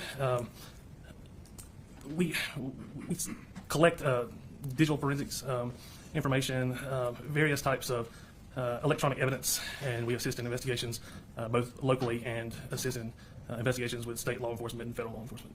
When you speak of electronic evidence, what format does that usually come to you in? Typically, it can come by way of cellular telephone extractions, computer extractions, telephone data that would come from a cell phone provider, or electronic records that may come from an internet service provider as well. And when you say cell phone extraction, can we break that down a little bit on what exactly that means from your role? Sure. If a cellular device happens to be seized by law enforcement and a warrant obtained to look into that data on that device, we would then use tools that are specifically utilized to connect to that device and extract out whatever contents the device may contain, and then generate a report for us that we would then analyze and review with the investigator. When you say tools, and specifically related to cell phones, what tools do you typically use when you do an extraction of a cell phone? The most common tools that we use are Celebrite and Gray Key, as well as PinLink from an analytical standpoint. Okay. And in using those, does it require training, some education on how to navigate those programs? Sure. I began receiving training earlier in my investigative career, peer training with Celebrite. I later went on to Celebrite School, as well as some PinLink hosted schools, varying places of continuing education on how to operate and stay up to date with current techniques. And to expand on this a little bit more, when you use one of these programs, Celebrite or Grayshift or PinLink, are you interpreting the data it provides, or how does that process work? In layman's terms, I would explain it like it's. You can think of it like a digital camera. You turn the hardware and software on, make a connection with it. Essentially, you're pointing it towards what you want to capture, and you follow its instructions, and it begins to retrieve whatever it can, whatever it's capable of retrieving, and then we review the information that it puts out in front of us. It could be telephone calls, messages, photos, location data. There's varying amounts of data that could be observed. To your knowledge, are these programs those that are generally used by law enforcement, at least locally or more broadly? It's my understanding and experience that these same capabilities are used worldwide by law enforcement. And in your time in this specific role, approximately how many of these extractions specific to cell phones have you conducted? Several thousand. Were you tasked with doing extractions of cell phones in the present case? Yes, I was. What phones specifically? There was a varying host of cell phones that I was provided with and performed extractions on. I'll narrow it down for you. The State's Exhibit 112 is number CN1 and the case number from the Greenville County Sheriff's Office for the cell phone of Zachary Hughes. Is that a cell phone that you did an extraction on? It is. Okay. Did you get any information as well from the victim, Christina Parcel's phone? Yes. Did you find what phone number she had that was pertinent to this case? Yes, there was several phone numbers that we learned that was in use by Ms. Parcell. One of those being 5742. It ended in 5742. Is it 5142? Yeah, 5142. I'm sorry, my notes are a little scattered. Is this his first trial this guy's ever testified at? We refer to that as referred to as the clone phone. Okay. So, in conducting the extraction of State's Exhibit 112, I believe it is, do you hook it up to a computer? Yes. And is that how those programs take effect? Yes. Okay. What kind of activity or what kind of data can you extract from a cell phone? Depending on how much is on a cell phone, a great deal. Cell phones are much like a computer in terms of what they can access and store internally. The data can store telephone calls and messages and emails, internet search history, photos, third-party applications that are accessible through the internet. A great deal of information can be extracted from a cell phone, and in these particular cell phones, a great deal typically was extracted. And is it through these programs that you view this particular information? The program in which it's extracted with, like Celebrite, yes. So could you speak generally to, when you're extracting a cell phone, to what kind of data you can receive initially without opening it, without having a passcode, anything? Can you still receive data from it? Sure, you can. Some of the initial information that you could receive about a cell phone, without getting too in depth into the extraction, is if the device has been programmed with a name, for instance, John Doe's cell phone, that cell phone number that device is using. Or, for example, Hannah Gutierrez's phone was named Gorilla Grip Pussy Pal. Oftentimes, those are some of the first pieces of information that are present for us to see and observe. Okay. And then after a phone is, let's say opened with a passcode, does it continue to pull data and information? It can, yes. Okay. And to this specific phone, States 112, how was it brought to you to analyze? Or I should say, who brought it to you to analyze? I believe that Investigator John Garrett brought me this cell phone while a search warrant was being executed at 200 Tyndall Avenue, where I understood Zachary Hughes to reside. Okay. So you did, in fact, conduct an extraction on States 112. Is that right? That's correct. Did you perform an extraction before the phone opened and after the phone opened? Yes, sir, I did. I'm going to show you what is States Exhibit 172.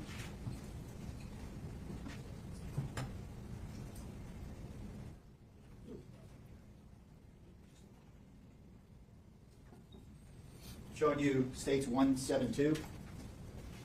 Do you recognize States 172? Yes, sir, I did. Gorilla Grip Pussy Pal. What is it? It's a USB thumb drive where I put the raw data that was. Yes, Lynn, I actually, it was such a special moment. We have an emoji for it. That's a gorilla, custom emoji, gorilla hugging a cat, and I even have the audio of it. Gorilla Grip Pussy Pal. That's when he had to read the name. That's when he had to read the name of her phone. Was extracted from this device, both and after the passcode had been discovered. Okay. Have you had a chance to review the contents of 172 and confirm that is what's on this device? Yes. Your Honor, at this time, the state moves into evidence, State's Exhibit 172. No objection, Your Honor. Objection, 172.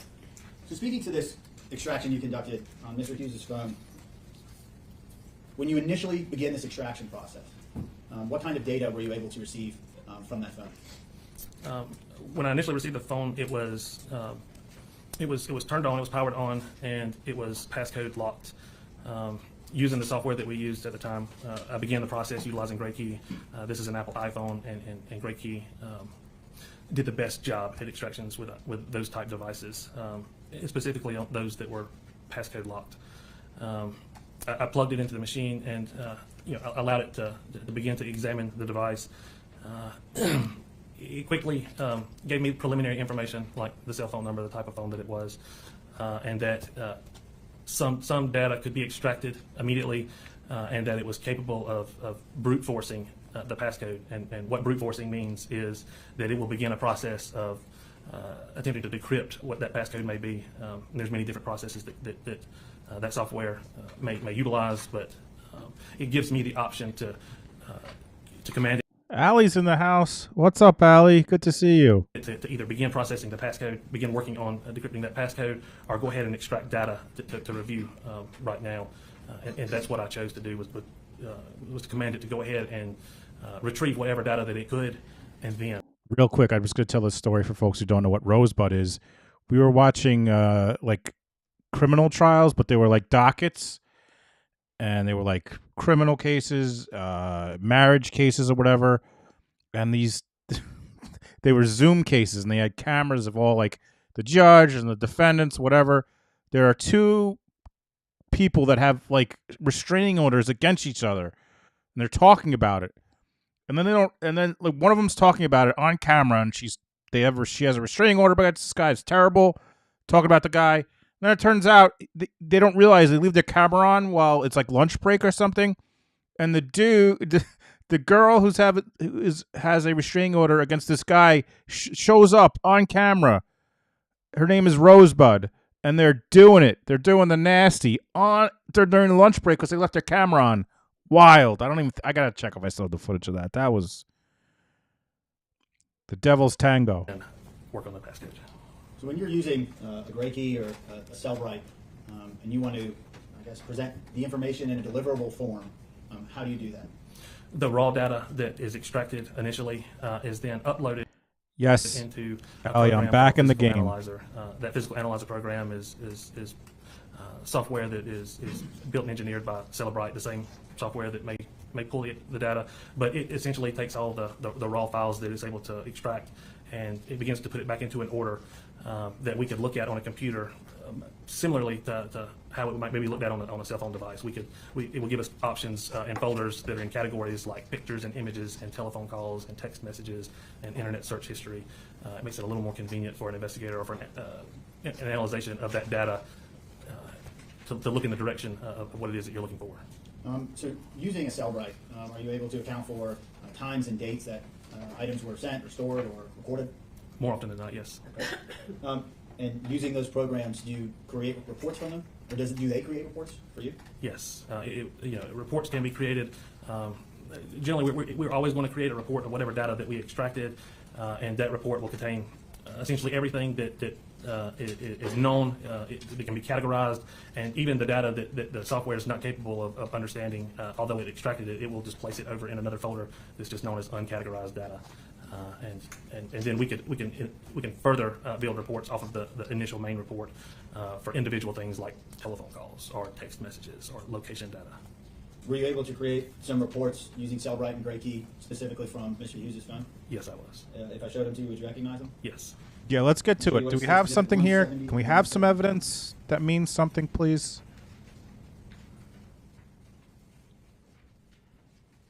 Did I pause it? No.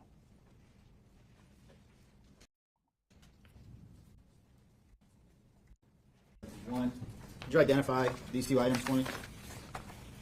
Sure. The State's Exhibit 171 is a Gray Key progress report, and this is a progress report that Gray Key makes available of the raw data that extracted. When that extraction takes place, anything that's known as a target device is the device that we actually have plugged into the computer that we've commanded it to extract data from, and it will identify what it can. Yes, Allie came on. We discussed Lori Vallow, and that's still going. Recognize of this device, like the type, the model, cellular telephone numbers that are utilized on it. Yo, what up, Sleuthy? What up, Helen? Good to see you guys. Thanks for being here. Email addresses, various Wi-Fi IDs and Bluetooth IDs and MAC addresses, as well as an event log of when certain amounts of data or when processes were taking place. By the way, if you're coming in late, folks, I'm going to be live during the day, in the morning, in fact, on Wednesday, to cover Donna Adelson's hearing, her bond hearing, and so she got some other things. So Wednesday, 9 a.m., 8:45 a.m., I'll be live coming at you. Donna Adelson, Grandma Gotti. With the extraction itself. So that is essentially an overview of what Gray Key produced. Yes. Right? Okay. Yes, sir. And then what about 171? 171 is a Cellbrite report. This would have came by way of physical analyzer. It's an extraction report for an Apple iOS full file system extraction. Does it what information does that produce? This one in particular is I can tell that it's an extraction report specific to what user accounts may have been located on that device, and I can see that the user accounts, Facebook, email, I can tell that this is the user accounts created from Mr. Hughes' cell phone. All right, this time the state moves in evidence 170 and 171. No objection. No objection. 170, 171. Investigator Cunningham, bringing your attention to that Cellbrite user accounts report. What is the email associated with all of those accounts? I can see that there's several. One is zachary.david.hughes@gmail.com. So were you able to corroborate that email with the emails that were returned from Google and the material that they provided for Mr. Hughes? Yes, sir.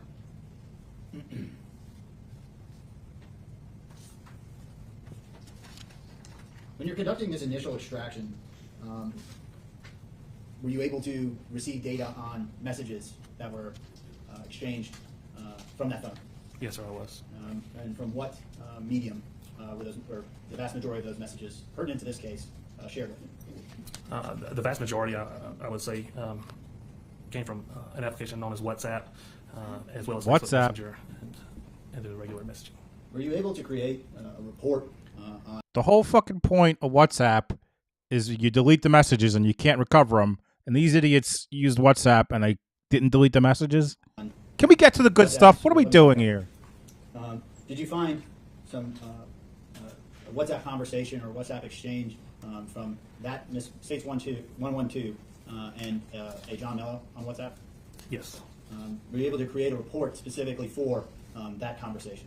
Yes, I was. And if I showed you the first page of that report, would you recognize it? Yes. Let me show you what it states, 173. Can we get to it already? My Lanta.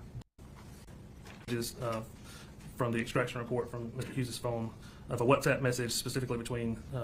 By the way, this is what I would be like as a juror internally, though. I wouldn't say anything. But I would be like, let's go. Let's get to it.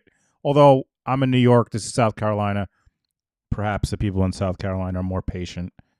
Mr. Hughes and John Mello, John Mello's WhatsApp number, which I recognize, and there's a photograph of Mr. Hughes also in that message. Do you recognize Mr. Mello's number, at least from one angle, from the email exchanges between Mr. Mello and Mr. Hughes? Yes, yes, I can see that the number is the same number that we observed in the Gmail data that was received back. And I believe the first message there, does Mr. Hughes, or does Mr. Hughes' name identified there in one of the messages? Yes, it is. It shows Zachary Hughes as the owner of the message. Okay.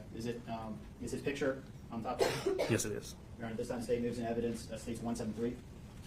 All right, are we going to get to it here? Let's go. Throw it on the screen. Let's see what's going on here.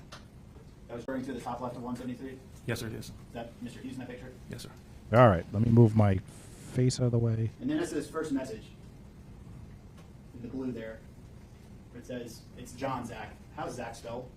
Z-A-C-K. Is that significant at all in reviewing these messages? It is. I remember a time when I believe I read a message earlier on where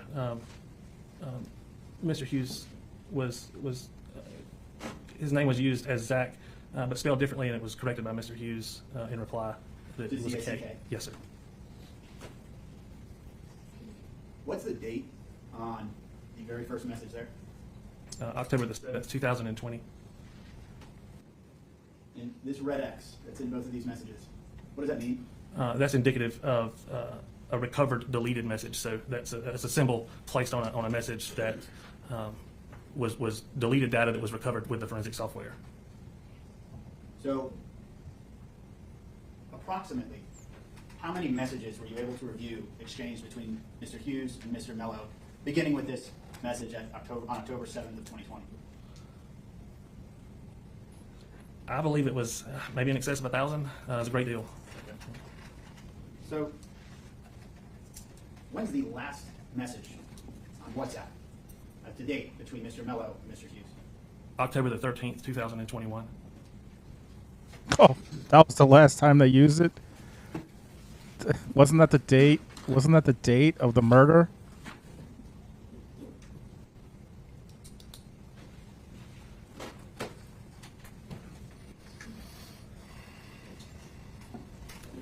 Not suspicious at all. Here, Cunningham, in conducting your extraction of this cell phone, approximately how long did it take to, let's say, crack Mr. Hughes' phone as to the passcode? Around 2 years in total. 2 years? Beginning to break that passcode to the point in which it did successfully break that passcode. Thank you, Investigator Cunningham. I have no further questions for you. That's it? Yes, All set. That was it? They sent one message? What's up, Zach? You testified on direct examination that you were asked to analyze or conduct numerous cell phone extractions in this case. Is that correct? Yes, sir. And I want to talk to you about a cell phone extraction that they didn't ask you about. Isn't it true that the lead investigator in this case was Investigator Sparkman? Is that correct? Yes, sir. And isn't it true that during the course of his investigation in this case, Investigator Sparkman seized a phone that belonged to, or more than one phone, that belonged to Brad Post? Isn't that true? Yes. I'm sorry, and could you speak up? I'm sorry. Yes, sir. Yes, sir. And isn't it true that you, pursuant to a search warrant, you conducted an extraction of at least one cell phone that Investigator Sparkman seized from Brad Post? Isn't that true? Yes. And isn't it true that this occurred in October of 2021? Isn't that true? Yes, sir. And isn't it true that this occurred after the passing of Christina Parcell? Isn't that true? Yes, sir. And isn't it true after you conducted an extraction of Brad Post's cell phone, you contacted a member of the Greenville County Sheriff's Office? Objection, Judge. Based on your previous ruling, this line of questioning is improper. Your Honor, this... Overruled. Thank you. Launch. Yes, Your Honor. Isn't it true that you contacted Investigator Wayne Arnett with the Greenville County Sheriff's Office after you conducted the extraction? Isn't that true? I did not contact him, but I'm aware that other investigators were contacted, yes. And isn't it true that your extraction was made available to Investigator Wayne Arnett? Isn't that true? I believe so, yes, sir. And isn't it true that the extraction you conducted pursuant to a search warrant of Brad Post's cell phone fairly and accurately represented the contents of that cell phone as it existed in October of 2021? Isn't that true? Yes, sir.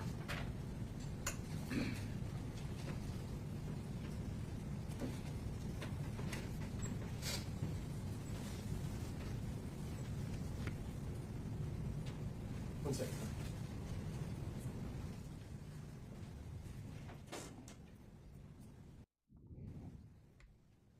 Investigator Cunningham, it's safe to say you downloaded several phones in relation to your duties in this case. Is that right? Yes, sir. Did you download Michael Manigault's phone? Yes, sir. Did you download an Alex Field's phone?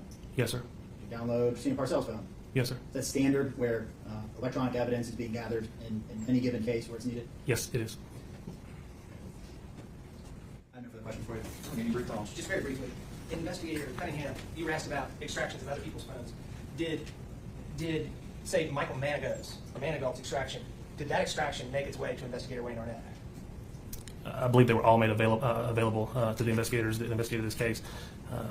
I couldn't speak to specifics if one versus the other was unavailable. I believe them all to be similarly available. But you know that you testified earlier that your extraction from Post device made its way to Wayne Arnett. You testified that earlier, is that correct? It's my understanding that it did, yes, sir. Nothing further, Your Honor. Can you reread it? Nothing from the state. All right, you may step down. Thank you. All right, thank you, sir. This is about 20.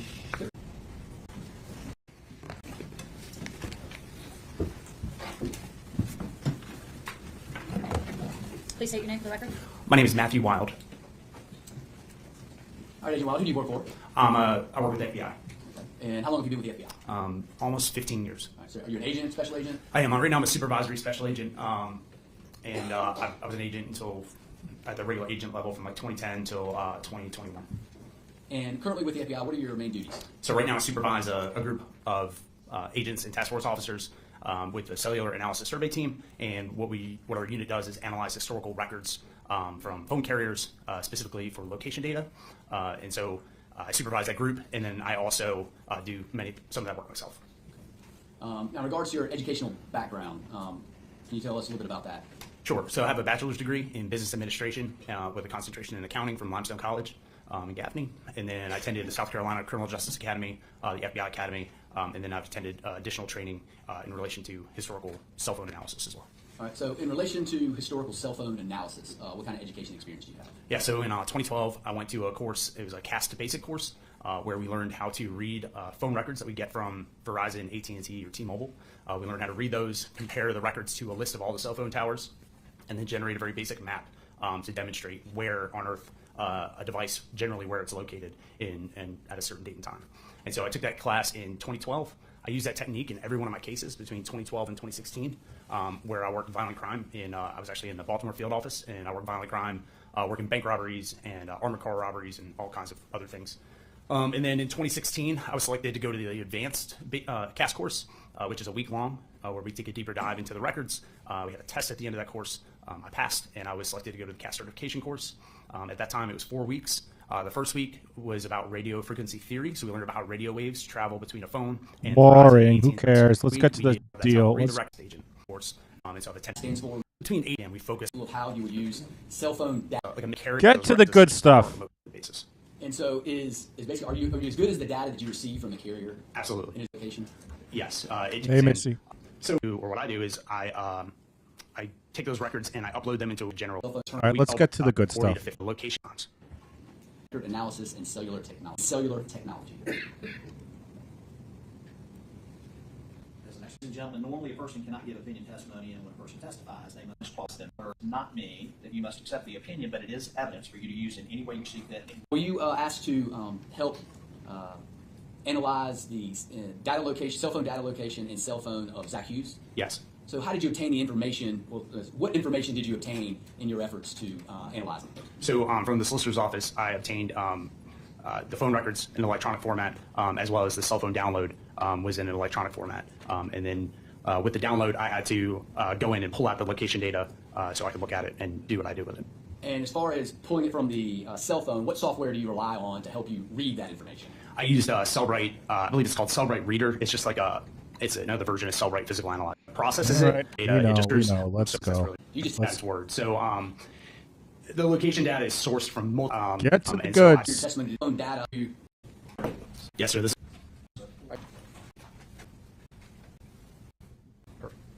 We can move on. So you prepared. Is this the presentation that you prepared for this jury? Yes, it is. And so, what are you attempting to share with this in general with this jury? In general, I'm going to share the general location through cell phone records and the cell phone download of the device associated with Mr. Hughes during certain time periods that are relevant to the case. To his phone, as well as his actual phone that you received the data on. Yes. And do you distinguish between those two in this report? I do. All right. Now, is there anything interesting about the cell phone data that you received in this particular report?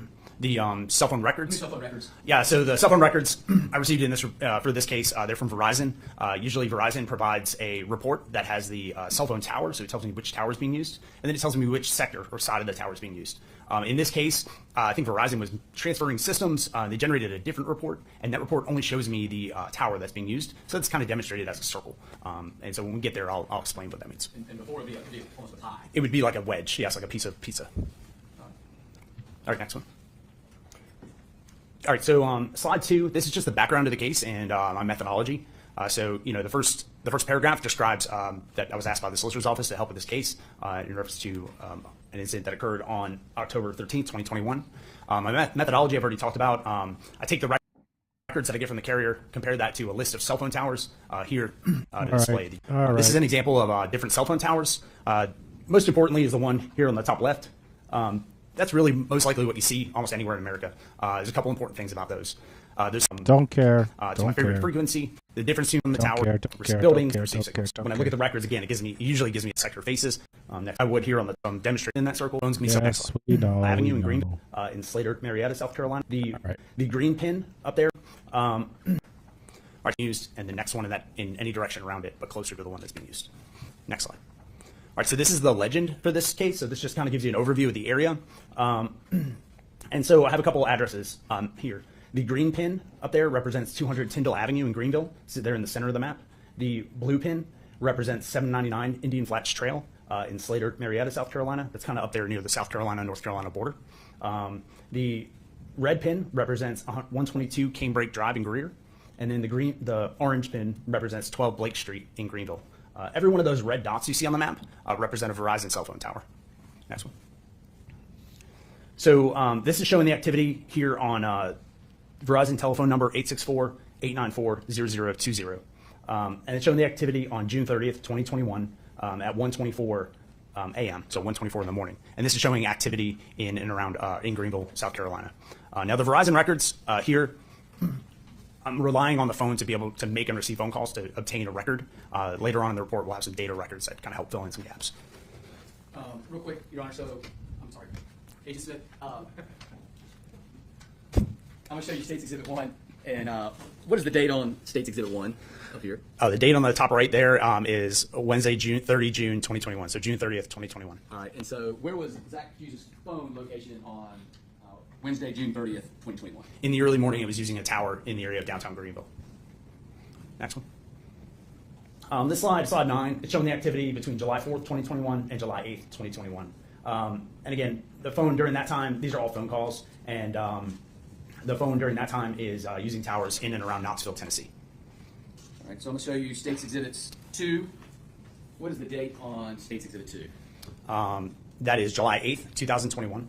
And States Exhibit 158 is also July 8th, 2021. And where are those mailed from? Knoxville, Tennessee. Both of those? Yes, sir. So July 8th, 2021, Zach Hughes' phone was located in and around Knoxville, Tennessee. Yes, sir. All right, so this next slide, this is showing activity on October 11th between 9:44 a.m. and 11:18 a.m. These are data activations, so they're not phone calls, they're not text messages, they are all the other stuff that's going on a phone in the background. And so sometimes they generate a record, they tell me the cell phone tower that was being used, how long that session is, and so I'm able to demonstrate it here. And so here, between 9:44 and 11:18, you can see that phone's using towers just to the northeast and to the south of the 799 Indian Flats Trail address. And what is that date? That is October 11th, 2021. So would that be consistent with Zach Hughes' phone being near 700 Indian Flats Trail? Yes. All right. And then this next slide, so now we're showing the location data from the physical download of the phone. And so this is showing that same day, October 11th, there was a location data point right there at Indian Flats Trail between 10:06 a.m. and 10:54 a.m. And what date is that? That's October 11th. So it's the same date as the previous slide showing the cell site activations. So that's 2021? Yes, sir. Next one. So now this is October 12th, 11:14 a.m. to 12:18 p.m. Again, these are data activations, showing activations right there near Greenville Technical College, basically southeast of the 200 Tyndall Avenue address. And that is October 12th? Yes, sir. Next one. These are the Cellbrite, these are the location data hits off of the physical phone. Again, 10:25 a.m. to 12:23 a.m. on October 12th. And there are some specific activations showing the device near the Tyndall Avenue, specifically between 10:47 a.m. and 12:01 p.m. And then there's two others, one to the south and one to the north. Next one. This is October 12th, 2021, between 12:31 and 1:21 p.m. The first one, 12:31 to 1:07 p.m., is consistent with being in the area of Tyndall Avenue. And then the second one, at 1:18 to 1:21, is consistent with being at 12 Blake Street in Greenville. So this dope brought his cell phone to the crime scene? Mr. Mello's address. Next one. So now the next one is, this is showing, again, October 12th, between 1:59 p.m. and 2:34 p.m. So again, these are all data hits, and you can see the phone's using towers to the north of Greenville, not quite all the way to Marietta at that time. And then the next activation, voice call, is on October 14th, and the next activation is on October 14th. Okay, so again, so in regards to voice data, you have it on October 12th. I do. And then when's the next voice call? On October 14th. And what is a voice call? What does that mean? So that's an incoming or outgoing call. Is that how you receive the location data? It is. There is some data records on October 13th that I did not include in my presentation, but they are consistent with the activity we're getting ready to see. Next one. So this is October 12th, 6:56 p.m. till October 13th, 1:30 a.m., and showing the phone consistent with being in the area of Indian Flats Trail in Marietta. So he left it this there. Is October 12th. This is. All right. And what are the dates in which he is at the Indian Flats Trail? So this is showing the evening of the 12th into the early morning of the 13th. So what time is the last data point for on the 13th? 1:30 a.m. That's 1:30 in the morning. Yes, ma'am. Yes, sir. And then this is the next activation. This is the next activity on that download report, and it's showing 2:42 p.m. is the first hit, which is showing in the area of 200 Tyndall Avenue in Greenville. All right. So the last data point that you just had up there was 1:30 in the morning of October 13th, and where was that located? In Marietta. Marietta. And the next data point that you have for Zach Hughes' phone or his cell phone records is at what time? So for this phone, it's at 2:42. I did have some activations on the data side earlier. Just earlier, about I think they were 2:34, and it was north near Furman University. And that 2:42, would that be consistent at being a little north of downtown Greenville at 2:42? So 2:42 would be consistent with being south of downtown Greenville. South. Yeah, 2:34 would, I believe it's 2:34. It was north of downtown Greenville. That's correct. Okay. Next one. And then this is showing the activity 9:07 p.m. to 4:07 a.m. on the 14th. So this is the night of the 13th going into the next day. There's activity, let's see here, 9:07 is that box up in the middle between 9:07 and 9:32. Then 9:43 to 11:13, the phone is over there to the east side of the airport. And then 11:25 p.m. on the 13th to 4:07 a.m. on the 14th, the phone is consistent with being in the area of Tyndall Avenue. So that's the night of October 13th, 2021. Yes, sir. Into the morning of the 14th. And then these are the voice calls on the 14th. So this is 12:57 a.m. to 1:02 a.m. And you can see the phone is there over on the east side of Greenville, kind of near the airport. And that's it.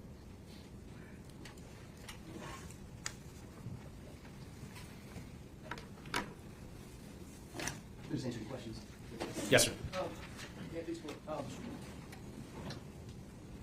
Special Agent Wild, I want to talk to you about your expertise in cell phone technology, just in general, and that's one of the areas you've been qualified as an expert. Is that correct? Yes. You had talked about conducting numerous downloads or extractions of cell phones in your career. Is that correct? Yes. Were you asked to perform any analysis on a cell phone, in this case belonging to a man named Bradley Post? I was not. You made a comment that when you receive data, basically you never take it at face value. Is that correct? Or you don't take it or assume it's accurate. Is that correct? I mean, just because we get data on a spreadsheet, location data on a spreadsheet, I don't take it 100% at its face value. There is a skill and experience and knowledge that goes into parsing through that data to find the most accurate points. I want to talk about, in your experience analyzing cell phones, have you had an opportunity to conduct extractions involving images on cell phones? Yes. And images on cell phones also have data oftentimes accompanied with those images. Is that correct? Or in conjunction with those images? I mean, the image itself is data, right? But yeah, no, you got it. Let me be more specific. Okay. Metadata. Oftentimes there is metadata associated with images on cell phones. There could be, yes. Will you tell the jury, what is metadata? It could be like the date and the time the phone was taken, the device that it was used, the device that took the picture, maybe the orientation, whether it was in landscape or portrait mode, and then possibly I've seen location data associated with those images as well. And sometimes, depending on the cell phone extraction and the cell phone itself, you'll have some metadata, you won't have metadata. Is that correct? Correct. There's no, I wish it was more black and white as to a definitive yes or no, but unfortunately, because of the multiple types of phones out there, the multiple types of continuously changing operating systems, and then on the law enforcement side, the software that we use constantly changes. It is impossible for me to, if you presented me with a device, an operating system, and whatever we were using, for me to sit here and say 100% yes, we could have got that or didn't get that off the device. And if you were analyzing or looking at the internet, for example, there would be occasion you would have to doubt the veracity of the metadata if you had conflicting evidence. Is that true? I don't know what you're referring to. Sure. Let's say there's a picture of me on a cell phone that says that this picture was taken January 1 of 2021, and let's assume you know that I could not have been where the picture was taken of me of January 1, 2021. Isn't that? Under those circumstances, would you have reason to doubt the accuracy of the metadata on the phone? I mean, that's kind of a big if, and I just generally across the board, I wouldn't really doubt the accuracy of the metadata. So, I mean, that's kind of like a huge if question. I don't know how specifically to answer that. So let's be specific. If you see a picture of me and the metadata says it was taken January 1 of 2021, He's asking hypotheticals that he's not. he's an expert in cell phone technology. These are just made up hypotheticals without any underlying data. He's his expert. Thank you. So if there's a picture of me that has metadata in a cell phone that says January 1, 2021, and you know for a fact that I could not have been at that location on January 1, 2021, would that not cause you to doubt the accuracy of that metadata? I mean, I've never been presented with a situation like you're referencing, so I don't know how to answer the question, sir. So you can't answer the question if there's metadata that says a picture was taken with me at a location on one date and I can't be there. You don't know how to answer that question. I don't know how to answer that question, so I've never been faced with that situation, and I don't even know how I would go about answering that question accurately. Okay. Let me ask you this: artificial intelligence. That's something obviously that's become more prominent in recent years. You agree with that? Is that correct? I agree. And when you are reviewing cell phones now, are you finding the implementation of artificial intelligence in contents of these cell phones? On a daily basis, I'm not actually reviewing multiple downloads of cell phones. I'm basically in my role and what I do, I'm focusing on the location data associated with those phones. So, chalk it up on the big board. This is the first trial I've watched where they mentioned artificial intelligence. If you gave me a phone today to download, I'm basically going in there, grabbing the location data, and doing my thing with it. I'm not really diving into whether or not there's AI on the phone or whether or not somebody's using ChatGPT or any of that kind of stuff. So I have no experience in that measure. So back to my question. With cell phone extractions that you're reviewing currently, are you finding evidence of the presence of AI on these phones? Again, I'm only reviewing the location data, so I wouldn't see the presence of AI or even know what it would look like because I don't look for it. I look for the location data. So that's...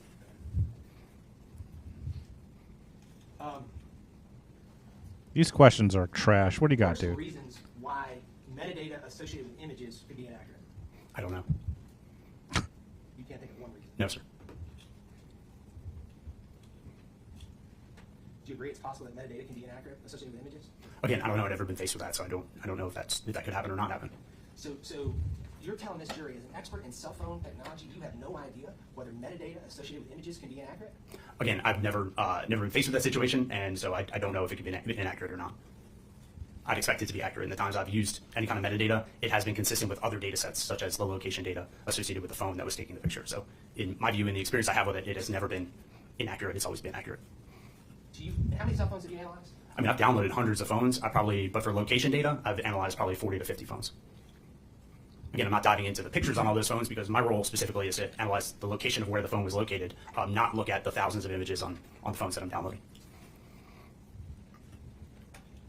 So you're telling this jury that in all the phones you've analyzed, you Oh my God. cell phone with the wrong date? Again, I asked and answered, brochacho. 99.9% of the time, so I'm not ever really looking at the photos and diving into it. God, this is, dude. Move on. Thanks, sir. Okay. All right. Holy jabroni. All right, folks. So that leads to a perfect time to end this. Been on for a couple hours. Thank you all so much for being here. Thank you, mods. Going to send you over to Bobby Digital. Bob and Allie have Josh Schiffer on. So if you want to check out an awesome interview, Bob, Allie, Josh Schiffer, they're on tonight on Defense Diaries. So this should, I set up the portal. It should take you there. Again, 8:45 a.m. Eastern Standard Time, Wednesday morning. Donna Adelson, Grandma Gotti's trial. Going to be live covering it. Hope you'll join me. And yeah, thank you all so much for being here. Thank you for the super chats. Thank you, mods. Have a good night. Hope to catch you all on Wednesday, 8:45 a.m. Eastern Time. Grandma Gotti's next hearing. Motion for bond. I'm just going to guess, because she was fleeing the country, that she's not going to get it granted, but who knows. Thanks, everybody. Have a good night.